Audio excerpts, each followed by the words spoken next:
SGPC ਚੋਣਾਂ ਵਿੱਚ ਹਰਿਆਣਾ ਦੇ 8 ਹਲਕਿਆਂ ਨੂੰ ਸ਼ਾਮਿਲ ਕਰਨ ਦੀ ਉੱਠੀ ਮੰਗ। ਬੰਦੀ ਸਿੰਘਾਂ ਦੀ ਰਿਹਾਈ ਦੇ ਮੁੱਦੇ ਤੇ ਧਾਮੀ ਦਾ ਦਿੱਲੀ ਕਮੇਟੀ ਨੂੰ ਕਰਾਰਾ ਜਵਾਬ। ਮਨਜਿੰਦਰ ਸਿਰਸਾ ਤੇ ਹਵਾਲਾ ਦਾ ਪੈਸਾ ਗੁਰਦੁਆਰਾ ਸਾਹਿਬ ਅੰਦਰ ਛਪਾਉਣ ਦੇ ਲੱਗੇ ਇਲਜ਼ਾਮ। ਸ਼੍ਰੋਮਣੀ ਗੁਰਦੁਆਰਾ ਪ੍ਰਬੰਧਕ ਕਮੇਟੀ ਦੀਆਂ ਚੋਣਾਂ ਵਿੱਚ ਹਰਿਆਣਾ ਦੇ 8 ਹਲਕਿਆਂ ਨੂੰ ਸ਼ਾਮਲ ਕਰਨ ਦੀ ਮੰਗ ਉੱਠੀ ਹੈ। ਮਿਲੀ ਜਾਣਕਾਰੀ ਮੁਤਾਬਕ ਯਮੁਨਾ ਨਗਰ ਅਤੇ ਅੰਬਾਲਾ ਤੋਂ ਚੁਣੇ 2 ਐਸਜੀਪੀਸੀ ਮੈਂਬਰਾਂ ਬਲਦੇਵ ਸਿੰਘ ਅਤੇ ਗੁਰਦੀਪ ਸਿੰਘ ਨੇ ਪੰਜਾਬ ਅਤੇ ਹਰਿਆਣਾ ਹਾਈ ਕੋਰਟ ਵਿੱਚ ਪਟੀਸ਼ਨ ਪਾਈ ਹੈ। ਇਸ ਪਟੀਸ਼ਨ ਤੋਂ ਬਾਅਦ ਹਾਈ ਕੋਰਟ ਨੇ ਐਸਜੀਪੀਸੀ ਨੂੰ ਨੋਟਿਸ ਜਾਰੀ ਕੀਤਾ ਹੈ। ਨੋਟਿਸ ਜਾਰੀ ਕਰਕੇ ਹਾਈ ਕੋਰਟ ਨੇ ਸ਼੍ਰੋਮਣੀ ਕਮੇਟੀ ਤੋਂ 2 ਦਸੰਬਰ ਤੱਕ ਜਵਾਬ ਦਾਖਲ ਕਰਨ ਦੇ ਹੁਕਮ ਦਿੱਤੇ ਹਨ।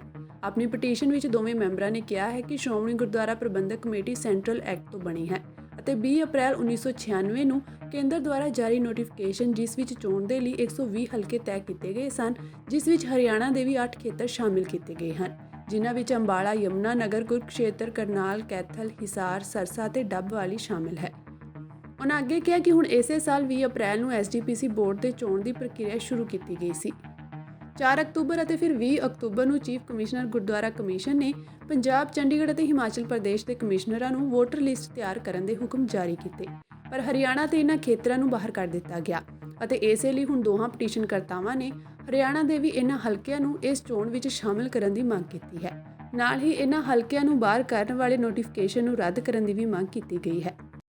ਜਿਹੜੀ ਅਸੀਂ ਪਟੀਸ਼ਨ ਫਾਈਲ ਕੀਤੀ ਹੈ ਉਹ ਕੁਝ ਹਰਿਆਣਾ ਦੇ ਜਿਹੜੇ ਇਲੈਕਟੋਰਲ ਕਾਲਜ ਦੇ ਮੈਂਬਰ ਹੈਗੇ ਨੇ, ਜਿਹੜੇ ਕਹਿੰਦੇ ਨੇ ਕਿ ਜੀ ਸਾਨੂੰ ਇੰਟਾਈਟਲਮੈਂਟ ਹੈਗੀ ਹੈ ਵੋਟ ਕਰਨ ਵਾਸਤੇ, ਉਹਨਾਂ ਨੂੰ ਨੋਟੀਫਾਈ ਨਹੀਂ ਕੀਤਾ ਟੁਵਰਡਸ ਦੀ ਇਲੈਕਟੋਰਲ ਕਾਲਜ। ਹੋਇਆ ਕੀ ਹੈ ਕਿ ਹੁਣ ਜਿਹੜਾ ਇਲੈਕਸ਼ਨ ਪ੍ਰੋਸੈਸ ਸ਼ੁਰੂ ਕੀਤਾ ਗਿਆ ਹੈ ਉਹਦੇ ਅੰਦਰ ਸਿਰਫ ਪੰਜਾਬ ਦੇ ਮੈਂਬਰ, ਹਿਮਾਚਲ ਤੇ ਚੰਡੀਗੜ੍ਹ 3 ਥਾਵਾਂ ਤੇ ਨੋਟੀਫਿਕੇਸ਼ਨ ਆਈ ਹੈ ਤੇ ਜਾਰੀ ਹੋਈ ਹੈ ਕਿ ਇਹ ਵੋਟਰ ਆਪਣਾ ਇਲੈਕਟੋਰਲ ਰੋਲ ਅਪਡੇਟ ਕੀਤਾ ਕਰਨ। ਅਸੀਂ ਕਹਿ ਰਹੇ ਹਾਂ ਕਿ ਹਰਿਆਣੇ ਵਾਲੇ ਵੀ ਬਿਕੋਜ਼ ਐਸਜੀਪੀਸੀ ਐਕਟ ਜਿਹੜੀ 1925 ਦੀ ਐਕਟ ਇਟਸ ਅ ਸੈਂਟਰਲ ਸਟੈਚੂਟ, ਤੇ ਉਹਦੇ ਰਾਹੀਂ ਜਿਹੜਾ ਸਾਡਾ ਇਲੈਕਟੋਰਲ ਕਾਲਜ ਹੈ ਉਹਨੂੰ ਵੀ ਨੋਟੀਫਾਈ ਕੀਤਾ ਜਾਏ। ਉਹਦੇ ਵਾਸਤੇ ਨੋਟਿਸ ਪਾਇਆ, ਪਟੀਸ਼ਨ ਪਾਈ ਗਈ ਹੈ, ਜਿਹਦੇ 'ਚ ਨੋਟਿਸ ਹੋਇਆ, ਨੋਟਿਸ 2 ਦਸੰਬਰ ਵਾਸਤੇ ਹੋਇਆ। ਜਿਹੜਾ ਹਰਿਆਣਾ ਗੁਰਦੁਆਰਾ ਪ੍ਰਬੰਧਕ ਕਮੇਟੀ ਐਕਟ ਬਣਾਇਆ ਗਿਆ ਹੈ ਉਹ ਸਿਰਫ ਗੁਰਦੁਆਰਿਆਂ ਵਾਸਤੇ ਬਣਾਇਆ ਗਿਆ ਹੈਗਾ। ਜਿਹੜੀ ਚੀਜ਼ ਅਸੀਂ ਕਹਿ ਰਹੇ ਹਾਂ ਇਹਦੇ ਨਾਲ ਇਹ ਹੈਗਾ ਕਿ ਸਾਡੀ ਇੰਟਾਈਟਲਮੈਂਟ, ਚਾਹੇ ਅਸੀਂ ਹਰਿਆਣਾ ਦੇ ਨਿਵਾਸੀ ਹੋਵੇ, ਸਾਡੀ right towards being elected the electoral college for the state of Punjab for SGPC under the SGPC act वो साडा खत्म नहीं होया है कि वो बरकरार रहिंदा है। तो ਉਹਦੇ ਵਾਸਤੇ ਉਹਨਾਂ ਨੂੰ ਸਾਨੂੰ ਨੋਟਿਸ ਜਾਰੀ ਕੀਤਾ ਕਿ ਸਾਨੂੰ ਐਕਸਕਲੂਡ ਕਿਸ ਬਿਨਾਂ ਤੇ ਕੀਤਾ ਗਿਆ। ਇੱਕ ਅੰਤਰ ਹੈਗਾ ਥੋੜਾ ਜਿਹਾ। ਅਸੀਂ ਇਹ ਕਹਿੰਦੇ ਹਾਂ ਜਿਹੜੇ ਹਰਿਆਣਾ ਦੇ ਨੋਟੀਫਾਈਡ ਮੈਂਬਰ ਹੈਗੇ ਆ ਇਹਨਾਂ ਨੂੰ ਤੁਸੀਂ ਪ੍ਰੋਸੈਸ ਤੋਂ ਐਕਸਕਲੂਡ ਨਹੀਂ ਕਰ ਸਕਦੇ, ਸਾਨੂੰ ਇਨਕਲੂਡ ਕਰਨਾ ਪੈਣਾ। ਭਾਵੇਂ ਹਰਿਆਣਾ ਗੁਰਦੁਆਰਾ ਪ੍ਰਬੰਧਕ ਕਮੇਟੀ ਐਕਟ ਅੱਡ ਬਣਾਇਆ ਗਿਆ ਹੈਗਾ ਪਰ ਉਹਦੇ ਨਾਲ ਐਸਜੀਪੀਸੀ ਐਕਟ ਤੇ ਕੋਈ ਫਰਕ ਨਹੀਂ ਆਂਦਾ ਐਜ਼ ਰਿਗਾਰਡ ਜਿਹੜਾ ਇਲੈਕਟੋਰਲ ਕਾਲਜ ਹੈਗਾ ਹਰਿਆਣਾ ਦਾ। ਹਰਿਆਣਾ ਨੇ ਹਾਈ ਕੋਰਟ ਨੇ ਜਿਹੜਾ ਨੋਟਿਸ ਕੀਤਾ ਹੈ, ਇੱਕ ਤਾਂ ਐਸਜੀਪੀਸੀ ਨੂੰ ਕੀਤਾ ਹੈ, ਇੱਕ ਜਿਹੜੀ ਕਮੇਟੀ ਹੈਗੀ ਹੈ that is the election tribunal. Shiromani committee ਪ੍ਰਧਾਨ ਹਰਜਿੰਦਰ ਸਿੰਘ ਧਾਮੀ ਨੇ ਬੰਦੀ ਸਿੰਘਾਂ ਦੀ ਰਿਹਾਈ ਸੰਬੰਧੀ ਜਥੇਦਾਰ ਸਾਹਿਬ ਦੇ ਆਦੇਸ਼ ਦਾ ਦਿੱਲੀ ਕਮੇਟੀ ਵੱਲੋਂ ਰਾਜਸੀਕਰਨ ਕਰਨ ਦਾ ਇਲਜ਼ਾਮ ਲਗਾਇਆ ਹੈ। ਧਾਮੀ ਨੇ ਕਿਹਾ ਕਿ ਐਸਜੀਪੀਸੀ ਬੰਦੀ ਸਿੰਘਾਂ ਦੇ ਮਾਮਲੇ ਤੇ ਕਦੇ ਵੀ ਚੁੱਪ ਨਹੀਂ ਰਹੀ ਤੇ ਹੁਣ ਵੀ ਸੰਜੀਦਾ ਹੈ। ਉਨ੍ਹਾਂ ਕਿਹਾ ਕਿ ਬੰਦੀ ਛੋੜ ਦਿਵਸ ਮੌਕੇ ਦਿੱਤੇ ਸਿੰਘ ਸਾਹਿਬ ਦੇ ਸੰਦੇਸ਼ ਨੂੰ ਸਿਆਸੀ ਰੰਗਤ ਦੇਣ ਵਾਲੀ ਦਿੱਲੀ ਗੁਰਦੁਆਰਾ ਪ੍ਰਬੰਧਕ ਕਮੇਟੀ ਦੇ ਪ੍ਰਬੰਧਕਾਂ ਦੀ ਬਿਆਨਬਾਜ਼ੀ ਦੀ ਹਰਕਤ ਮੰਦਭਾਗੀ ਹੈ। ਦਿੱਲੀ ਗੁਰਦੁਆਰਾ ਕਮੇਟੀ ਦੱਸੇ ਕਿ ਉਹਨਾਂ ਨੇ ਬੰਦੀ ਸਿੰਘਾਂ ਦੀ ਰਿਹਾਈ ਲਈ ਹੁਣ ਤੱਕ ਕੀ ਯਤਨ ਕੀਤੇ ਹਨ। ਬੰਦੀ ਸਿੰਘਾਂ ਦੀ ਰਿਹਾਈ ਲਈ ਸ਼੍ਰੀ ਅਕਾਲ ਤਖਤ ਸਾਹਿਬ ਦੇ ਆਦੇਸ਼ ਤੇ ਸ਼੍ਰੋਮਣੀ ਕਮੇਟੀ ਵੱਲੋਂ ਬਣਾਈ 11 ਮੈਂਬਰੀ ਨੂੰ ਵੀ ਰਾਜਸੀ ਹਿੱਤਾਂ ਲਈ ਦਿੱਲੀ ਕਮੇਟੀ ਦੇ ਆਗੂਆਂ ਨੇ ਤਾਰ ਭੀੜੋ ਕੀਤਾ ਸੀ। ਉਨ੍ਹਾਂ ਕਿਹਾ ਕਿ ਜਲਦ ਹੀ ਸ਼੍ਰੋਮਣੀ ਕਮੇਟੀ ਦਾ ਵਫਦ ਭਾਈ ਬਲਵੰਤ ਸਿੰਘ ਰਾਜੋਆਣਾ ਨੂੰ ਮਿਲਣ ਲਈ ਜੇਲ੍ਹ ਜਾਵੇਗਾ ਤੇ ਇਸ ਲਈ ਡੀਜੀਪੀ ਪੰਜਾਬ ਨੂੰ ਪੱਤਰ ਵੀ ਲਿਖ ਦਿੱਤਾ ਗਿਆ ਹੈ। ਭਲਕੇ 16 ਨਵੰਬਰ ਨੂੰ ਚੰਡੀਗੜ੍ਹ ਵਿਖੇ ਰਾਜਪਾਲ ਪੰਜਾਬ ਨੂੰ ਸ਼੍ਰੋਮਣੀ ਕਮੇਟੀ ਵਫਦ ਮਿਲੇਗਾ ਅਤੇ ਉਠਾਏ ਜਾਣ ਵਾਲੇ ਸਿੱਖ ਮਸਲਿਆਂ ਵਿੱਚ ਬੰਦੀ ਸਿੰਘਾਂ ਦਾ ਮੁੱਦਾ ਵੀ ਅਹਿਮ ਹੋਵੇਗਾ। ਦੇਸ਼ ਦੇ ਰਾਸ਼ਟਰਪਤੀ ਤੇ ਗ੍ਰਹਿ ਮੰਤਰੀ ਤੋਂ ਮੁਲਾਕਾਤ ਦਾ ਸਮਾਂ ਲੈਣ ਲਈ ਸ਼੍ਰੋਮਣੀ ਕਮੇਟੀ ਦੇ ਸਕੱਤਰਾਂ ਦਾ ਵਫਦ ਪੁੱਜ ਜਾਵੇਗਾ। ਸ਼੍ਰੋਮਣੀ ਗੁਰਦੁਆਰਾ ਪ੍ਰਬੰਧਕ ਕਮੇਟੀ ਜਦ ਤੋਂ ਹੋਂਦ ਦੇ ਵਿੱਚ ਆਈ ਆ, ਬਲੂ ਸਟਾਰ ਤੋਂ ਬਾਅਦ ਵੀ ਹਰ ਇੱਕ ਸਿੱਖ ਮੁੱਦੇ ਦੇ ਉੱਤੇ ਆਪਣੇ ਤਨਦੇਹੀ ਦੇ ਨਾਲ ਆਪਣੇ ਫਰਜ਼ਾਂ ਦੀ ਪੂਰਤੀ ਕਰਦੀ ਰਹੀ ਆ। ਸੋ ਦੂਸਰੇ ਦੇ ਆਂਗਣ ਤੇ ਕੋਈ ਚਿੱਕੜ ਸਿੱਟਣ ਤੋਂ ਪਹਿਲਾਂ ਆਪਣੇ ਅੰਦਰ ਝਾਕੋ। ਉਹ ਅੰਦਰ ਝਾਕਣਾ ਕੀ ਆ ਕਿ ਤੁਸੀਂ ਹਮੇਸ਼ਾ ਹੀ ਉਹ ਮੁੱਦੇ ਖਤਮ ਕੀਤੇ ਜਿਨ੍ਹਾਂ ਮੁੱਦਿਆਂ ਦੇ ਉੱਤੇ ਸਿੱਖ ਭਾਈਚਾਰਾ ਤੁਹਾਡੇ ਕੋਲੋਂ ਤਵੱਕੋ ਰੱਖਦਾ। ਜਦੋਂ ਸ਼੍ਰੋਮਣੀ ਗੁਰਦੁਆਰਾ ਪ੍ਰਬੰਧਕ ਕਮੇਟੀ ਆਪਣੇ ਫਰਜ਼ਾਂ ਲਈ ਪੂਰਤੀ ਲਈ ਦੌੜ ਭੱਜ ਕਰਦੀ ਹੈ ਤੇ ਅੱਜ ਵੀ ਕਰ ਰਹੀ ਆ, ਤੇ ਜੇ ਆਪਾਂ ਇਹ ਕਹੀਏ ਵੀ ਸ਼੍ਰੋਮਣੀ ਗੁਰਦੁਆਰਾ ਪ੍ਰਬੰਧਕ ਕਮੇਟੀ ਕਰਦੀ ਕੁਛ ਨਹੀਂ ਤੇ ਸਾਡੀ ਡਿਊਟੀ ਲਾ ਦਿੱਤੀ ਆ, ਡਿਊਟੀ ਸਿੱਖ ਭਾਈਚਾਰੇ ਦੀ ਲਾਈ ਆ। ਇਹ ਰਾਜਸੀ ਰੋਟੀਆਂ ਨਾ ਸਿੱਖੋ। ਇਹਦਾ ਮੋਟਿਵ ਕੀ ਆ ਮੈਨੂੰ ਇਹਦੇ ਵਿੱਚੋਂ ਦੀਦਾ ਕਿ ਤੁਸੀਂ ਪਹਿਲੇ ਤਾਰ ਪੀਟੋ ਇਹ ਅਕਾਲ ਤਖਤ ਦੇ ਜਥੇਦਾਰ ਸਾਹਿਬ ਜੀ ਦੇ ਹੁਕਮ ਨੂੰ ਕਰ ਰਹੇ ਆ। ਉਹ ਤੁਹਾਡੇ ਲਈ ਕੋਈ ਵਿਸ਼ੇਸ਼ ਹੁਕਮ ਨਹੀਂਗਾ, ਉਹ ਸਾਰੀਆਂ ਜਥੇਬੰਦੀਆਂ ਨੂੰ ਹੁਕਮ ਨਹੀਂ ਕੀਤਾ ਗਿਆ। ਤੇ ਤੁਸੀਂ ਅੱਜ ਕਿਹੜੇ ਮੂੰਹ ਨਾਲ ਇਹ ਗੱਲ ਕਹਿ ਕੇ ਕੌਮ ਦਾ ਤੁਸੀਂ ਇਕੱਠ ਕਰ ਰਹੇ ਜਾਂ ਕੌਮ ਦੇ ਵਿੱਚੋਂ ਤੋੜ ਵਿਛੋੜਾ ਕਰ ਰਹੇ? ਕੀ ਤੁਸੀਂ ਇਕੱਲੇ ਰਿਪਰੈਜ਼ੈਂਟ ਕਰਦੇ ਆ ਸਿੱਖ ਪੰਥ ਨੂੰ? ਅਕਾਲ ਤਖਤ ਸਿੱਖਾਂ ਦੀ ਸਰਮੌਰ ਜਥੇਬੰਦੀ ਆ। ਸਿੰਘ ਸਾਹਿਬ ਨੇ ਸਹੀ ਆਦੇਸ਼ ਕੀਤਾ। ਜਰਾ ਭਾਈ ਬਲਵੰਤ ਸਿੰਘ ਰਾਜੋਆਣਾ ਦੇਖੋ ਹਾਲਾਤ ਜਾ ਕੇ ਅਹਿਸਾਸ ਵੀ ਕਰਨਾ ਚਾਹੀਦਾ ਕਿ 8x8 ਦੀ ਚੱਕੀ ਦੇ ਵਿੱਚ 14 ਸਾਲ ਹੋ ਗਏ ਬੈਠਿਆਂ ਨੂੰ, ਔਰ ਉਹ 14 ਸਾਲਾਂ ਦੇ ਵਿੱਚ ਅਸੀਂ ਸ਼੍ਰੋਮਣੀ ਗੁਰਦੁਆਰਾ ਪ੍ਰਬੰਧਕ ਕਮੇਟੀ ਨੇ ਰਹਿਮ ਦੀ ਅਪੀਲ ਵੀ ਪਾਈ। ਪਹਿਲਾਂ ਸੁਪਰੀਮ ਕੋਰਟ ਦੇ ਵਿੱਚ ਕੇਸ ਚੱਲਦਾ ਰਿਹਾ, ਤੁਸੀਂ ਕੋਈ ਪੈਰਵਾਈ ਕੀਤੀ? ਤੁਸੀਂ ਕੋਈ ਯੋਗਦਾਨ ਉਹਦੇ 'ਚ ਪਾਇਆ? ਤੁਸੀਂ ਕੋਈ ਸਹਿਯੋਗ ਕੀਤਾ ਸਾਡੇ ਨਾਲ ਉਹਦੇ ਵਿੱਚ? ਬਸ਼ਰਤੇ ਤੁਸੀਂ ਤਾਂ ਦੂਏ ਪਾਸੇ, ਮੈਂ ਕਹਿਣਾ ਮੈਨੂੰ ਕਹਿਣ 'ਚ ਕੋਈ ਹਰਜ ਨਹੀਂਗਾ ਕਿ ਉਹਦੇ ਵਿੱਚ ਤੁਸੀਂ ਤਾਂ ਤਾਰ ਪੀੜੋ ਸਗੋਂ ਕਰਦੇ ਰਹੇ। ਤੇ ਅੱਜ ਉਹ ਜਿਹੜਾ ਪਟੀਸ਼ਨ ਸੀ, ਉਹ ਪਟੀਸ਼ਨ ਵੀ honourable supreme court of India ਨੇ ਇਹ ਕਹਿ ਕੇ ਸੈਂਟਰ ਨੂੰ ਆਦੇਸ਼ ਦਿੱਤਾ ਕਿ ਤੁਸੀਂ ਆਪਣੇ ਤੌਰ ਦੇ ਉੱਤੇ ਉਹਦੇ ਤੇ ਨਿਰਣਾ ਲੈ ਲਓ। ਪਰ ਮੈਂ ਸੈਂਟਰ ਸਰਕਾਰ ਦੇ ਵੀ ਬਲਿਹਾਰੇ ਜਾਣਾ ਕਿ ਐਫੀਡੈਵਿਟ ਫਾਈਲ ਕੀਤਾ ਕਿ ਅਸੀਂ ਭਾਈ ਰਾਜੋਆਣੇ ਤੇ ਕੋਈ ਐਕਸ਼ਨ ਲੈ ਨਹੀਂ ਸਕਦੇ ਕਿਉਂਕਿ ਇੱਥੇ ਜਿਹੜਾ ਬਾਹਰ ਰੌਲਾ ਰੱਪਾ ਪੈਣ ਦਾ ਖਤਰਾ। ਕੀ ਗੱਲ ਸਿੱਖਾਂ ਦੀ ਬਾਹਰ ਰੌਲਾ ਰੱਪਾ ਪੈਂਦਾ? ਬਿਲਕਿਸ ਬਾਨੋ ਦੀ ਬਾਹਰ ਨੂੰ ਰੌਲਾ ਨਹੀਂ ਪੈਂਦਾ? ਰਾਜੀਵ ਗਾਂਧੀ ਦੀ ਬਾਹਰ ਨੂੰ ਉਹ ਛੱਡੇ ਜਾਂਦੇ ਰੌਲਾ ਨਹੀਂ ਪੈਂਦਾ? ਕਿਉਂ ਸਾਥ ਕਰਵਾਇਆ ਜਾ ਰਿਹਾ ਸਿੱਖ ਕੌਮ ਨੂੰ ਕਿ ਤੁਸੀਂ ਦੂਜੇ ਦਰਜੇ ਦੇ ਸ਼ਹਿਰੀ ਹੋ? ਤੇ ਕਈ ਵਾਰੀ ਇਹ ਜਿਹੜਾ ਬੇਗਾਨਗੀ ਦਾ ਅਹਿਸਾਸ ਆ, ਇਹ ਕਈ ਵਾਰੀ ਲਾਵਾ ਵੀ ਬਣ ਜਾਂਦਾ। ਸੋ ਮੈਂ ਸਮਝਦਾ ਭਾਈ ਰਾਜੋਆਣਾ ਸਾਹਿਬ ਨੇ ਜਿਹੜੀ ਸ਼੍ਰੋਮਣੀ ਗੁਰਦੁਆਰਾ ਪ੍ਰਬੰਧਕ ਕਮੇਟੀ ਨੂੰ ਇੱਕ ਅਕਾਲ ਤਖਤ ਸਾਹਿਬ ਜੀ ਦੇ ਜਥੇਦਾਰ ਰਾਹੀਂ ਅਪੀਲ ਕੀਤੀ ਆ ਕਿ ਮੇਰੀ ਉਹ ਪਟੀਸ਼ਨ ਵਾਪਸ ਲਓ। ਅਸੀਂ ਜਾ ਕੇ ਉਹਨਾਂ ਨਾਲ ਜੇਲ੍ਹ 'ਚ ਮਿਲ ਕੇ ਸਾਰੇ ਹਾਲਾਤਾਂ ਦੇ ਉੱਤੇ ਬੈਠ ਕੇ ਅਸੀਂ ਆਪਣਾ ਉਹਨਾਂ ਨਾਲ ਮਸ਼ਵਰਾ ਕਰਾਂਗੇ। ਔਰ ਉਦੋਂ ਬਾਅਦ ਹੈ ਵੀ ਗੱਲ ਠੀਕ ਕਿ ਕੋਈ ਐਕਸ਼ਨ ਨਹੀਂ ਲੈਣਾ। ਤੇ ਜਿੱਦਾਂ ਲਤਾੜ ਕੇ ਉਹਨਾਂ ਨੇ ਕੱਲ੍ਹ ਦੀ ਚਿੱਠੀ ਲਿਖੀ ਆ ਕਿ ਮੈਂ ਕੌਮ ਦੇ ਉੱਤੇ ਬੋਝ ਜਾਂ ਜਿਹੜੇ ਉਹ ਅਸਾਥ ਬੇਗਾਨਗੀ ਦਾ ਕਰਵਾ ਰਹੇ ਆ, ਮੈਂ ਲੰਮਾ ਅਰਸਾ ਉਹਨਾਂ ਨਾਲ ਕੋਈ ਇਨਸਾਫ ਦੀ ਤਵੱਕੋ ਨਹੀਂ ਰੱਖਦਾ। ਬਿਲਕੁਲ ਉਹਨੇ ਠੀਕ ਕਿਹਾ। ਪਰ ਹੋਰ ਵੀ ਬਹੁਤ ਸਾਰੇ ਸਾਡੇ ਜਿਹੜੇ ਆ ਨਜ਼ਰਬੰਦ ਕੈਦੀ ਜੇਲ੍ਹਾਂ ਦੇ ਵਿੱਚ ਬੈਠੇ ਆ ਜਿਨ੍ਹਾਂ ਨੂੰ ਇੱਕ ਪੈਨ ਦੇ ਸਟ੍ਰੋਕ ਦੇ ਨਾਲ ਰਿਹਾ ਕੀਤਾ ਜਾ ਸਕਦਾ, ਉਹਨਾਂ ਦੇ ਉੱਤੇ ਵੀ ਕੋਈ ਗੌਰ ਨਹੀਂ ਕੀਤਾ ਜਾ ਰਿਹਾ। ਸੋ ਮੇਰਾ ਸਨੇਮਰ ਬੇਨਤੀ ਆ ਸਿੱਖ ਕੌਮ ਇਸ ਮੁੱਦੇ ਦੇ ਉੱਤੇ ਸਾਰੀ ਇਕੱਤਰ ਹੋਵੇ। ਭਾਵਨਾ ਜਿਹੜੀ ਆ ਉਹ ਅੰਦਰੋਂ ਸਾਫ਼ ਤੇ ਸੁਥਰੀ ਚਾਹੀਦੀ। ਤੇ ਮੈਂ ਤਾਂ ਕੱਲ ਦਾ ਕਾਲਕਾ ਜੀ ਦਾ ਉਹ ਪ੍ਰੈਸ ਨੂੰ ਕਰ ਰਹੇ ਸੰਬੋਧਨ ਕੀ ਕਰ ਰਹੇ ਆ? ਤੋੜ ਵਿਛੋੜਾ ਕਰ ਰਹੇ। ਸਿੱਖ ਪੰਥ ਨੂੰ ਸਾਰੇ ਨੂੰ ਇੱਕ ਦਿੱਲੀ ਦੇ ਸਰਕਾਰ ਦੇ ਪਿੱਛੇ ਲੱਗਣ ਵਾਲੀ ਜਥੇਬੰਦੀ ਉਹ ਆਪਣੇ ਆਪ ਨੂੰ ਦੱਸ ਰਹੀ ਜੀ ਵੀ ਅਸੀਂ ਬੜੇ ਦੁੱਧ ਧੋਤੇ ਆ ਤੇ ਅਸੀਂ ਯਤਨ ਕਰਾਂਗੇ। ਤੇ ਯਤਨ ਸ਼੍ਰੋਮਣੀ ਗੁਰਦੁਆਰਾ ਪ੍ਰਬੰਧਕ ਕਮੇਟੀ ਹਮੇਸ਼ਾ ਕਰਦੀ ਰਹੀ ਆ। ਲੋਕ ਸਭ ਜਾਣਦੇ ਆ। ਇਹ ਆਪਣੇ ਆਪ ਨੂੰ ਕਈ ਵਾਰੀ ਖੁਸ਼ਫਹਿਮੀ 'ਚ ਰੱਖ ਲਈਦਾ ਹੁੰਦਾ। ਸੋ ਮੈਂ ਜਿੱਥੇ ਸਮੁੱਚੇ ਤੌਰ ਤੇ ਸ਼੍ਰੋਮਣੀ ਗੁਰਦੁਆਰਾ ਪ੍ਰਬੰਧਕ ਕਮੇਟੀ ਵੱਲੋਂ ਅਸੀਂ ਪੂਰੇ ਯਤਨ ਕਰਾਂਗੇ। ਪਹਿਲਾਂ ਵਾਪਸ ਮਿਲੂਗਾ ਜਾ ਕੇ ਗਵਰਨਰ ਸਾਹਿਬ ਨੂੰ ਅਸੀਂ ਕੱਲ ਮਿਲ ਰਹੇ ਹਾਂ। ਉਦੋਂ ਬਾਅਦ ਫਿਰ ਇੱਕ ਸਿੱਖ ਪੰਥ ਦਾ ਵੱਡਾ ਇਕੱਠ ਸੱਦ ਕੇ ਗੁਰੂ ਨਾਨਕ ਨਾਮ ਲੇਵਾ ਮਾਈ ਭਾਈ। ਉਹ ਤੋਂ ਬਾਅਦ ਫਿਰ ਇੱਕ ਅਸੀਂ ਸਮਾਂ ਲਵਾਂਗੇ ਹੋਮ ਮਿਨਿਸਟਰ ਤੋਂ ਜਾਤੀ ਤੌਰ ਤੇ ਵਾਪਸ ਭੇਜ ਕੇ, ਤੇ ਉਹ ਸਮਾਂ ਤੇ ਉਹਦੀ ਤਰੀਕ ਜਿਹੜੀ ਉਹ ਨਿਸ਼ਚਿਤ ਕਰ ਦਿੱਤੀ ਜਾਊਗੀ। ਜੇ ਉਦ ਤੱਕ ਸਮਾਂ ਨਾ ਸਾਨੂੰ ਮਿਲਿਆ ਤੇ ਫਿਰ ਜਿੱਦਾਂ ਖਾਲਸਾ ਜਾਹੋ ਜਲਾਲ ਨਾਲ ਜਾਂਦਾ ਹੁੰਦਾ ਉਸੇ ਜਾਹੋ ਜਲਾਲ ਦੇ ਨਾਲ ਦਿੱਲੀ ਵੱਲ ਨੂੰ ਫਿਰ ਕੂਚ ਕਰੂਗਾ। ਸੋ ਉਹਦੀ ਸਾਰੀ ਜ਼ਿੰਮੇਵਾਰੀ ਫਿਰ ਸਰਕਾਰਾਂ ਦੀ ਹੋਊਗੀ। ਕੇਂਦਰੀ ਖੇਤੀਬਾੜੀ ਅਤੇ ਕਿਸਾਨ ਭਲਾਈ ਮੰਤਰੀ ਨਰਿੰਦਰ ਸਿੰਘ ਤੋਮਰ ਦੇ ਪੁੱਤਰ ਦੇਵੇਂਦਰ ਪ੍ਰਤਾਪ ਸਿੰਘ ਤੋਮਰ ਦਾ ਕਥਿਤ ਤੌਰ ਉੱਤੇ ਇੱਕ ਵੀਡੀਓ ਇਨ੍ਹੀਂ ਦਿਨੀਂ ਸੋਸ਼ਲ ਮੀਡੀਆ ਤੇ ਵਾਇਰਲ ਹੋ ਰਿਹਾ ਹੈ। ਵੀਡੀਓ ਵਿੱਚ ਦੇਵੇਂਦਰ ਪ੍ਰਤਾਪ ਕਥਿਤ ਤੌਰ ਤੇ ਲੈਣ ਦੇਣ ਦੇ ਮਾਮਲੇ ਵਿੱਚ 500 ਕਰੋੜ ਰੁਪਏ ਦੀ ਗੱਲ ਕਰਦੇ ਨਜ਼ਰ ਆ ਰਹੇ ਹਨ। ਹੁਣ ਇਸ ਮਾਮਲੇ ਵਿੱਚ ਇੱਕ ਹੋਰ ਵੀਡੀਓ ਜਾਰੀ ਹੋਇਆ ਹੈ। ਇਸ ਨਵੀਂ ਵੀਡੀਓ ਵਿੱਚ ਦੋਸ਼ ਲਾਉਣ ਵਾਲਾ ਵਿਅਕਤੀ ਆਪਣੇ ਆਪ ਨੂੰ ਦੇਵੇਂਦਰ ਤੋਮਰ ਦਾ ਦੋਸਤ ਦੱਸ ਰਿਹਾ ਹੈ ਅਤੇ ਇਹ ਵੀ ਦੱਸ ਰਿਹਾ ਹੈ ਕਿ ਕਿਵੇਂ ਪੈਸੇ ਦਾ ਲੈਣ ਦੇਣ ਕੀਤਾ ਗਿਆ। ਇੰਨਾ ਹੀ ਨਹੀਂ, ਉਸਨੇ ਇਹ ਵੀ ਦਾਅਵਾ ਕੀਤਾ ਹੈ ਕਿ ਤੋਮਰ ਪਰਿਵਾਰ ਭੰਗ ਅਤੇ ਗਾਂਜੇ ਦੀ ਖੇਤੀ ਨਾਲ ਜੁੜਿਆ ਹੋਇਆ ਹੈ। ਇਸ ਵੀਡੀਓ ਵਿੱਚ ਦਿਖਾਈ ਦੇਣ ਵਾਲੇ ਵਿਅਕਤੀ ਨੇ ਦੇਵੇਂਦਰ ਤੋਮਰ ਤੋਂ ਇਲਾਵਾ ਭਾਜਪਾ ਆਗੂ ਮਨਜਿੰਦਰ ਸਿੰਘ ਸਿਰਸਾ ਤੇ ਗੁਰਦੁਆਰਾ ਕਮੇਟੀ ਦਾ ਨਾਂ ਵੀ ਲਿਆ ਹੈ। ਇਸ ਮਾਮਲੇ ਵਿੱਚ ਆਲ ਇੰਡੀਆ ਕਾਂਗਰਸ ਕਮੇਟੀ ਦੇ ਕੋਆਰਡੀਨੇਟਰ ਗੌਰਵ ਪਾਂਦੀ ਨੇ ਆਪਣੇ ਟਵਿੱਟਰ ਅਕਾਊਂਟ ਉੱਤੇ ਇੱਕ ਵੀਡੀਓ ਸ਼ੇਅਰ ਕੀਤਾ ਹੈ, ਜਿਸ ਵਿੱਚ ਟਵੀਟ ਕਰਦਿਆਂ ਉਹਨਾਂ ਨੇ ਲਿਖਿਆ ਹੈ ਕਿ ਨਰਿੰਦਰ ਤੋਮਰ ਦੇ ਬੇਟੇ ਦਾ ਵੀਡੀਓ ਰਿਕਾਰਡ ਕਰਨ ਵਾਲਾ ਵਿਅਕਤੀ ਖੁੱਲ੍ਹ ਕੇ ਸਾਹਮਣੇ ਆਇਆ ਹੈ, ਜਿਸ ਨੇ ਦਾਅਵਾ ਕੀਤਾ ਹੈ ਕਿ ਮਨਜਿੰਦਰ ਸਿੰਘ ਸਿਰਸਾ ਗੁਰਦੁਆਰਿਆਂ ਦੀ ਵਰਤੋਂ ਭਾਜਪਾ ਦੇ ਗੰਦੇ ਪੈਸੇ ਨੂੰ ਸਫੇਦ ਕਰਨ ਲਈ ਕਰ ਰਹੇ ਹਨ। ਉਹਨਾਂ ਦੋਸ਼ ਲਾਇਆ ਹੈ ਕਿ ਇਹ ਲੈਣ ਦੇਣ ਕੁਝ 100 ਕਰੋੜ ਰੁਪਏ ਦਾ ਨਹੀਂ ਹੈ, ਸਗੋਂ ਗੁਰਦੁਆਰਿਆਂ ਦੀ ਵਰਤੋਂ ਕਰਕੇ ਭਾਜਪਾ ਆਗੂਆਂ ਨੂੰ $1 ਬਿਲੀਅਨ ਤੋਂ ਵੱਧ ਦਾ ਨਾਜਾਇਜ਼ ਪੈਸਾ ਦਿੱਤਾ ਗਿਆ ਹੈ। ਤੁਸੀਂ ਦੇਖੋਗੇ ਕਿ PM ਮੋਦੀ, ਜਾਂਚ ਏਜੰਸੀਆਂ ਤੇ ਗੋਦੀ ਮੀਡੀਆ ਇਸ ਪੂਰੇ ਮਾਮਲੇ ਤੇ ਕਿਵੇਂ ਚੁੱਪ ਰਹਿਣਗੇ। ਇਹ ਸਾਰੇ ਭ੍ਰਿਸ਼ਟ ਵਿਅਕਤੀ ਜਿਨ੍ਹਾਂ ਨੇ ਹਜ਼ਾਰਾਂ ਕਰੋੜ ਰੁਪਏ ਦੇ ਗੰਦੇ ਸੌਦੇ ਕੀਤੇ ਹਨ ਉਹ ਅਸਲ ਦੇਸ਼ ਵਿਰੋਧੀ ਹਨ ਅਤੇ ਇਹਨਾਂ ਸਾਰਿਆਂ ਨੂੰ ਸਲਾਖਾਂ ਪਿੱਛੇ ਡੱਕਿਆ ਜਾਣਾ ਚਾਹੀਦਾ ਹੈ। 2-3 दिन से एक वीडियो मेरा वायरल हो रहा है फेसबुक पे। 4-5 दिन हो गए आई थिंक, मुझे किसी ने बताया तो मैंने देखा।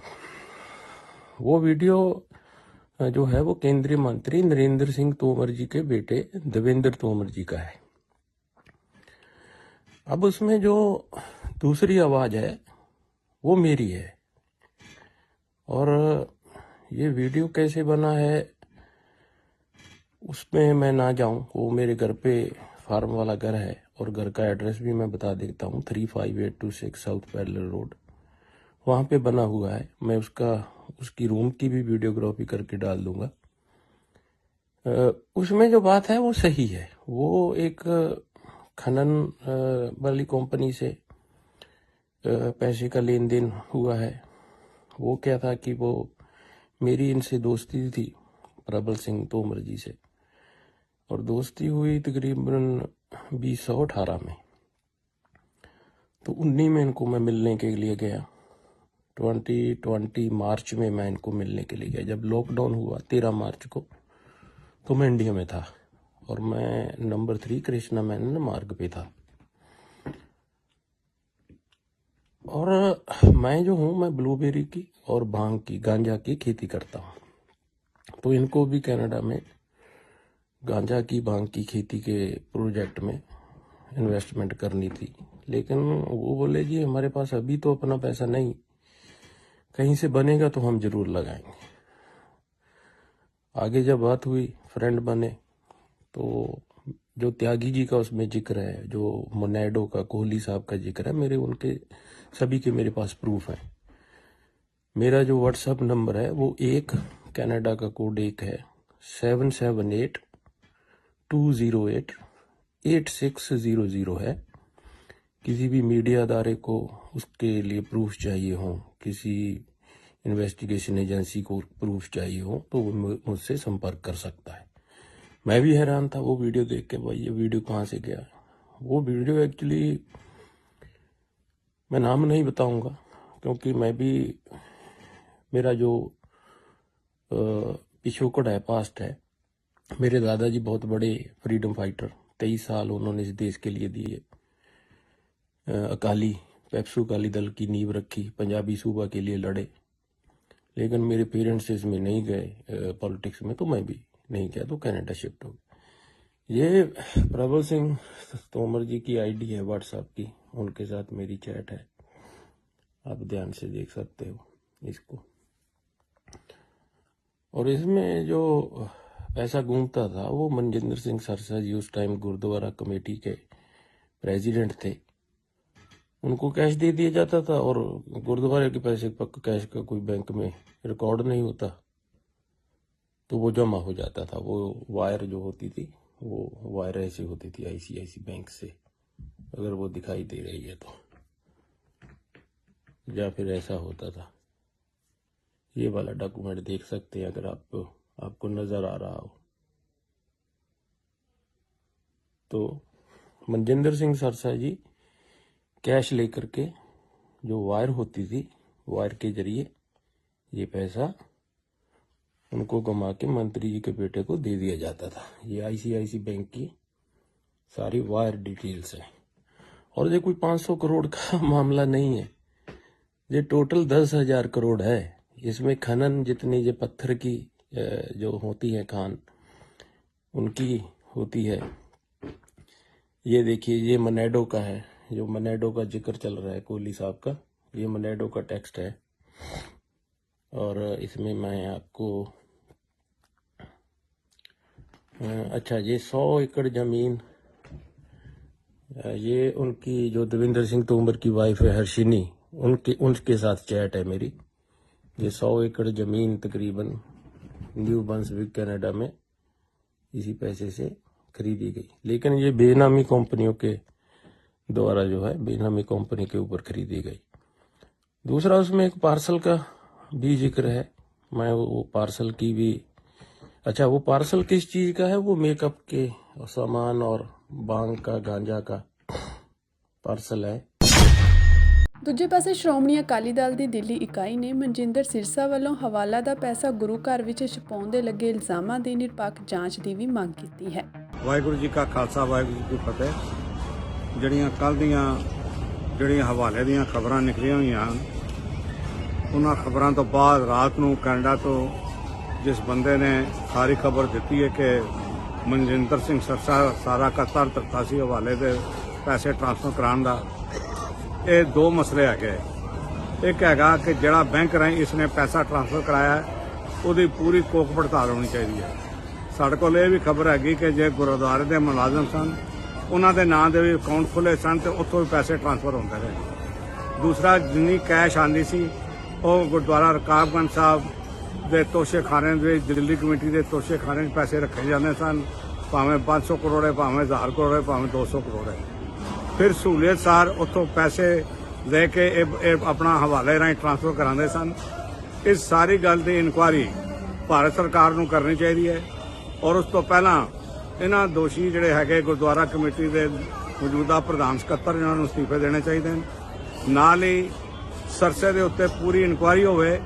ਅੱਜ ਉਹ ਭਾਵੇਂ ਕੋਈ ਮੈਂਬਰ ਜਾਂ ਪ੍ਰਧਾਨ ਉਹਦਾ ਨਹੀਂ ਉਹਦੇ ਕੋਲ, ਪਰ ਉਹ ਇਹ ਕਹਿ ਰਿਹਾ ਕਿ ਸਾਰੀ ਹੁਕੂਮਤ ਮੈਂ ਚਲਾ ਰਿਹਾ, ਉਹਦੀ ਵੀ ਦਖਲਅੰਦਾਜ਼ੀ ਜਿਹੜੀ ਹੈਗੀ ਉਸ ਨੂੰ ਆਪ ਬੰਦ ਕਰ ਦੇਣੀ ਚਾਹੀਦੀ ਹੈ। ਨਹੀਂ ਤਾਂ ਅਕਾਲ ਤਖ਼ਤ ਸਾਹਿਬ ਦੇ ਜਥੇਦਾਰ ਸਾਹਿਬ ਨੂੰ ਹੁਕਮ ਜਾਰੀ ਕਰਨਾ ਚਾਹੀਦਾ ਹੈ ਕਿ ਇਹਦਾ ਪੂਰੀ ਤਰ੍ਹਾਂ ਦਖਲਅੰਦਾਜ਼ੀ ਦਿੱਲੀ ਕਮੇਟੀ 'ਚ ਬੰਦ ਹੋਵੇ ਔਰ ਪ੍ਰਧਾਨ ਤੇ ਸਕੱਤਰ ਦੋਵੇਂ ਅਸਤੀਫਾ ਦੇਵਣ। ਦਿੱਲੀ ਕਮੇਟੀ ਪ੍ਰਧਾਨ ਹਰਮੀਤ ਸਿੰਘ ਕਾਲਕਾ ਤੇ ਲੱਗੇ ਇਲਜ਼ਾਮਾਂ ਤੋਂ ਬਾਅਦ ਵੱਡਾ ਵਿਵਾਦ ਖੜਾ ਹੋ ਗਿਆ ਹੈ। ਦਿੱਲੀ ਕਮੇਟੀ ਪ੍ਰਧਾਨ ਨੇ ਪ੍ਰੈਸ ਕਾਨਫਰੰਸ ਕਰਕੇ ਆਪਣਾ ਸਪਸ਼ਟੀਕਰਨ ਦਿੱਤਾ ਹੈ ਤੇ ਨਾਲ ਹੀ ਚੇਤਾਵਨੀ ਵੀ ਦਿੱਤੀ ਹੈ ਕਿ ਜੇਕਰ ਉਹਨਾਂ ਤੇ ਲਾਏ ਗਏ ਦੋਸ਼ ਗਲਤ ਸਾਬਿਤ ਹੋਏ ਤਾਂ ਉਹ ਉਹਨਾਂ ਤੇ ਮਾਨਹਾਨੀ ਦਾ ਕੇਸ ਕਰਨਗੇ। ਉਹਨਾਂ ਕਿਹਾ ਕਿ ਇਹ ਸਭ ਸ਼੍ਰੋਮਣੀ ਅਕਾਲੀ ਦਲ ਵੱਲੋਂ ਦਿੱਲੀ ਕਮੇਟੀ ਨੂੰ ਬਦਨਾਮ ਕਰਨ ਲਈ ਕੀਤਾ ਗਿਆ ਹੈ। ਮੈਂ ਸਮਝਦਾ ਕਿ ਐਸੀ ਬੇਬੁਨਿਆਦੀ ਗੱਲ ਕਰਨ ਵਾਲੇ ਆਦਮੀ ਨੂੰ, ਜਿੱਥੇ ਮੈਂ ਸਮਝਦਾ ਕਿ ਕੋਈ ਮਾਨਸਿਕ ਰੋਗ ਹੋ ਸਕਦਾ ਹੈ, ਕੋਈ ਦਿਮਾਗੀ ਰੋਗ ਹੋ ਸਕਦਾ ਹੈ, ਮਗਰ ਸਾਡੇ ਕੌਮ ਦੇ ਲੀਡਰ ਕਹਿਲਵਾਨ ਵਾਲੇ ਦਿੱਲੀ ਸਿੱਖ ਗੁਰਦੁਆਰਾ ਪ੍ਰਬੰਧਕ ਕਮੇਟੀ ਦੀਆਂ ਪ੍ਰਧਾਨਗੀਆਂ ਨਿਭਾ ਚੁੱਕੇ ਹੋਏ ਬੰਦੇ ਇਸ ਪੱਧਰ ਤੱਕ ਗਿਰ ਗਏ ਹੈ ਕਿ ਉਸ ਵੀਡੀਓ ਦੇ ਰਾਹੀਂ ਜਿਹਦੀ ਕੋਈ ਅਥੈਂਟੀਕੇਸ਼ਨ ਨਹੀਂ ਹੈ, ਜਿਹੜਾ 10,000 ਕਰੋੜ ਰੁਪਏ ਦੀ ਗੱਲ ਕਰ ਰਿਹਾ ਹੋਵੇ, ਉਹਦੇ ਬਾਰੇ ਚਿੱਠੀਆਂ ਲਿਖਣੀਆਂ ਸ਼ੁਰੂ ਕਰ ਦੇਣ ਸ਼੍ਰੀ ਅਕਾਲ ਤਖ਼ਤ ਸਾਹਿਬ ਤੇ, ਪੋਸਟਾਂ ਪਾਉਣੀਆਂ ਸ਼ੁਰੂ ਕਰ ਦੇਣ ਫੇਸਬੁੱਕਾਂ ਦੇ ਉੱਤੇ, ਜਿੱਥੇ ਸਰਦਾਰ ਪਰਮਜੀਤ ਸਿੰਘ ਸਰਨਾ ਦੀ ਮੈਂ ਗੱਲ ਕਰ ਰਿਹਾ ਕਿ ਪਰਮਜੀਤ ਸਿੰਘ ਸਰਨਾ ਨੇ ਕੱਲ ਰਾਤ ਜਿਸ ਤਰੀਕੇ ਦੇ ਨਾਲ ਇਸ ਖਬਰ ਨੂੰ ਬਹੁਤ ਵੱਡੀ ਕੋਈ ਇਹੋ ਜਿਹੀ ਦਿੱਲੀ ਸਿੱਖ ਗੁਰਦੁਆਰਾ ਪ੍ਰਬੰਧਕ ਕਮੇਟੀ ਦੇ ਅਟੈਕ ਕਰਨ ਦੀ ਗੱਲ ਕੀਤੀ ਹੈ ਔਰ ਨਾਲ ਜਿਹੜੇ ਇਹਨਾਂ ਦੇ ਤਨਖਾਹ ਤੇ ਰੱਖੇ ਹੋਏ EMPLOYE ਨੇ, ਉਹ ਸੋਸ਼ਲ ਮੀਡੀਆ ਦੇ ਉੱਤੇ ਗੁਰਦੁਆਰਾ ਪ੍ਰਬੰਧਕ ਕਮੇਟੀ ਨੂੰ ਬਦਨਾਮ ਕਰਨ ਦੀ ਕੋਸ਼ਿਸ਼ ਕਰ ਰਹੇ। ਮੈਂ ਅੱਜ ਸੰਗਤਾਂ ਦੇ ਸਾਹਮਣੇ ਔਰ ਉਹਨਾਂ ਨੂੰ ਵੀ ਤੁਹਾਡੇ ਮਾਧਿਅਮ ਤੋਂ ਇਹ ਕਹਿਣਾ ਚਾਹੁੰਦਾ ਹਾਂ ਕਿ ਜਿਸ ਤਰੀਕੇ ਦੇ ਨਾਲ ਤੁਸੀਂ ਅੱਜ ਗੁਰਦੁਆਰਾ ਪ੍ਰਬੰਧਕ ਕਮੇਟੀ ਦੇ ਨਿਜ਼ਾਮ ਦੇ ਉੱਤੇ, ਗੁਰਦੁਆਰਾ ਪ੍ਰਬੰਧਕ ਕਮੇਟੀ ਦੇ ਉੱਤੇ ਐਲੀਗੇਸ਼ਨ ਲਾਏ ਨੇ, ਉਹਦਾ ਜਵਾਬ ਵੀ ਅਸੀਂ ਤੁਹਾਨੂੰ ਦੇਵਾਂਗੇ। ਮਗਰ ਨਾਲ ਨਾਲ ਅੱਜ ਮੈਂ ਤੁਹਾਨੂੰ ਦੱਸਣਾ ਚਾਹੁੰਦਾ ਕਿ ਜੇ ਤੁਸੀਂ ਇਸ ਦੇ ਉੱਤੇ ਇੱਕ ਪੈਸੇ ਦੀ ਵੀ ਰਫਾਦਾਰੀ ਦੀ ਤੁਸੀਂ ਸਾਬਿਤ ਕਰ ਸਕੇ ਤੇ ਅਸੀਂ ਜ਼ਿੰਮੇਵਾਰ, ਜੇ ਨਹੀਂ ਕਰ ਸਕੇ ਅਸੀਂ ਤੁਹਾਨੂੰ ਕੋਰਟ ਤੱਕ ਘਸੀੜਾਂਗੇ। ਆਮ ਆਦਮੀ ਪਾਰਟੀ ਦੇ ਇੱਕ ਹੋਰ ਆਗੂ ਦੀਆਂ ਮੁਸ਼ਕਲਾਂ ਵੱਧ ਸਕਦੀਆਂ ਹਨ। ਆਮ ਆਦਮੀ ਪਾਰਟੀ ਦੇ ਇੱਕ ਹੋਰ ਵਿਧਾਇਕ ਤੇ ਆਪਣੇ ਅਹੁਦੇ ਦੀ ਆੜ ਵਿੱਚ ਕਿਸੇ ਦਾ ਸ਼ੋਸ਼ਣ ਕਰਨ ਦਾ ਇਲਜ਼ਾਮ ਲੱਗਿਆ ਹੈ। ਸ਼੍ਰੋਮਣੀ ਅਕਾਲੀ ਦਲ ਬਾਦਲ ਦੇ ਆਗੂ ਵਿਕਰਮ ਮਜੀਠੀਆ ਨੇ ਪ੍ਰੈਸ ਕਾਨਫਰੰਸ ਕਰਕੇ ਇਸ ਬਾਰੇ ਜਾਣਕਾਰੀ ਸਾਂਝੀ ਕੀਤੀ ਹੈ। ਵਿਕਰਮ ਮਜੀਠੀਆ ਨੇ ਆਪ ਆਗੂ ਦਾ ਨਾਂ ਤਾਂ ਨਹੀਂ ਲਿਆ ਹੈ, ਪਰ ਇਸ਼ਾਰਾ ਕੀਤਾ ਹੈ ਕਿ ਉਹ ਮੰਤਰੀ ਕਟਾਰੂ ਚੱਕ ਨਾਲੋਂ ਵੀ ਜ਼ਿਆਦਾ ਸੀਐਮ ਭਗਵੰਤ ਮਾਨ ਦੇ ਕਰੀਬ ਹੈ। ਵਿਕਰਮ ਮਜੀਠੀਆ ਨੇ ਸਬੂਤ ਹੋਣ ਦਾ ਦਾਅਵਾ ਕੀਤਾ ਹੈ ਤੇ ਸੀਐਮ ਭਗਵੰਤ ਮਾਨ ਨੂੰ ਇਸ ਤੇ ਐਕਸ਼ਨ ਲੈਂਦਿਆਂ ਕਾਰਵਾਈ ਦੀ ਵੀ ਮੰਗ ਕੀਤੀ ਹੈ ਕਿ ਮੁੱਖ ਮੰਤਰੀ ਸਾਹਿਬ ਮੇਰੀ ਗੱਲ ਨੂੰ ਲਾਈਟਲੀ ਨਾ ਲਿਓ। ਮੈਂ ਅੱਜ ਤੱਕ ਕਦੇ ਕੋਈ ਗਲਤ ਗੱਲ ਕੀਤੀ ਨਹੀਂ। ਤੁਹਾਡੇ ਮਿਨਿਸਟਰ ਸਾਹਿਬ ਤੇ ਬੜੇ ਸੀਰੀਅਸ ਇਸ਼ੂ ਨੇ ਔਰ ਇਸ਼ੂ ਇਜ਼ ਆਫ ਸ਼ੋਸ਼ਣ। ਦੇਖੋ ਇੱਕ ਇਹਨਾਂ 'ਚ ਟ੍ਰੈਜੈਕਟਰੀ ਚੱਲਦੀ ਹੈ। ਇਹਨਾਂ ਦਾ ਯਾਦ ਹੋਣਾ ਤੁਹਾਨੂੰ, ਦਿੱਲੀ ਵੀ ਇੱਕ ਮੰਤਰੀ ਸੀ ਸੰਦੀਪ ਕੁਮਾਰ, ਉਹਦਾ ਵੀ ਮੈਂ ਲੈ ਕੇ ਆਇਆ। ਸੰਦੀਪ ਕੁਮਾਰ ਜਿਹਨੇ ਬਹੁਤ ਸੀਰੀਅਸ ਐਲੀਗੇਸ਼ਨ ਲੱਗੇ ਪਰ ਕਿਵੇਂ ਕਿਸੇ ਨੂੰ ਉਹ ਬਣਾਉਣ ਵਾਸਤੇ ਉਹਦਾ ਰਾਸ਼ਨ ਕਾਰਡ, ਹਾਊ ਹੀ ਐਕਸਪਲੋਇਟਡ ਇੱਕ ਲੋੜਵੰਦਾਂ ਨੂੰ। ਸੇਮ ਵੇ ਆ ਜਿਹੜਾ ਕਟਾਰੂ ਚੱਕ ਸੀ, ਇਹ ਤੇ ਵੀ ਸ਼ੋਸ਼ਣ ਦੇ ਆਰੋਪ ਲੱਗੇ ਕਿ ਕਿਸੇ ਗਰੀਬ ਦਾ, ਉਹਦੀ ਲੋੜ ਦਾ, ਉਹਦਾ ਨਜਾਇਜ਼ ਉਹਦਾ ਇਹਨੇ ਫਾਇਦਾ ਉਠਾਇਆ, ਉਹਨੂੰ ਕਿਸ ਤਰੀਕੇ ਨਾਲ ਜਲੀਲ ਕੀਤਾ, ਇਹ ਸਾਰਾ ਕੁਝ ਤੁਹਾਡੇ ਸਾਹਮਣੇ। ਠੀਕ ਹੈ, SIT ਅੱਜ ਕਵਰ ਅਪ ਕਰ ਦੂ, ਮਗਰ ਦੀ ਸਪੈਕਟਸ ਵੋਂਟ ਚੇਂਜ। ਜਦੋਂ ਸਰਕਾਰਾਂ ਬਦਲੀਆਂ ਤੇ ਉਹ SIT ਦੀ ਵੀ ਜਾਂਚ ਹੋਊ ਤੇ ਇਹਦੀ ਵੀ ਹੋਈ, ਇਹ ਗੱਲ ਫੈਕਟ ਹੈ। ਔਰ ਜਿਸ ਤੇ ਉਹ ਜਿਵੇਂ ਉਹ 2 ਮਹੀਨੇ ਬੰਦਾ ਭੱਜਿਆ ਰਿਹਾ ਔਰ ਕਿਸ ਤਰੀਕੇ ਨਾਲ ਉੱਤੇ ਪ੍ਰੈਸ਼ਰ ਬਣਾਇਆ, ਉਹੀ ਕੰਮ ਅੱਜ ਹੋਣਾ। ਇਹ ਜਿਹੜੀ ਵੀਡੀਓ ਮੈਂ ਤੁਹਾਨੂੰ ਦੱਸ ਰਿਹਾ, ਇਹ ਕਾਲਾ ਵਜ਼ੀਰ ਦੀ ਹੈ ਔਰ ਜੋ ਵਜ਼ੀਰ ਉਹਦੇ 'ਚ ਹਰਕਤ ਕਰ ਰਿਹਾ, ਮੈਂ ਸਮਝਦਾ ਕਿ ਉਹ ਮੈਂ ਤੁਹਾਨੂੰ ਇਟ ਇਜ਼ ਸੋ ਸ਼ੇਮਫੁਲ।